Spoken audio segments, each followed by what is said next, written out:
So today we're going to talk a little bit about how you can potentially save yourself at least $50,000 or more if you're looking to buy one of these houses and you haven't fire coded it properly, or it is not fire coded. So first, what are some things you can look for from Google Earth to determine whether a house like this is a 7-unit that I own, is already fire coded or not? Well, even from like Google Earth or Google Street View, you can typically look for a couple of key indicators. The first thing is this Knox box right here. This is the key that the fire department has access to get in the case of an emergency. So we put our master key in here. So it's a single key that gives people access, or the fire department access, to every single unit. The other key thing you want to look for to help determine if this building's already fire coded or not is just above it, the strobe light there and the red box right there in the corner. So a commercial fire alarm system's been installed in this property typically when you see one of those strobe lights on the outside of the property.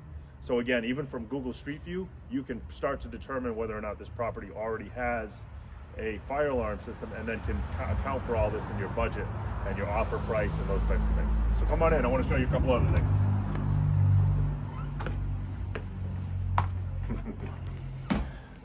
All right, so inside, on one of my previous videos, I talked about the commercial panel. So this is something like you'd see in a commercial building, like a store or a grocery store or something like that. So this is the commercial panel for here. It's got all the different zones and LED lights to tell you that it's operating properly, but then you also want to check the inspection. So in this case, the next isn't due until, looks like February of 2026. These are usually due either quarterly or semi-annually based on the size of your system. Okay, and then lastly, I'll point out one of the heat detectors right up there on the ceiling. This is an older one, but it still works. That's obviously looks different than a regular smoke detector. Okay, and then I'll point out a couple last things. We'll go into one of the units. All right, so we'll go right into the kitchen. Here's another heat detector for the smoke alarm system, or for the fire alarm system, which again is different than a regular smoke detector.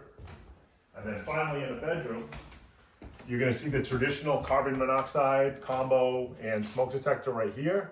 And then to your rear, you're going to see the horn that's associated with the fire alarm system. These are two distinct systems that you'll want to have installed in a commercial building. So again, commercial is anything 4 units or above that you'll need both the hardwired interconnected smoke detectors and the commercial grade fire alarm system. I hope that helps.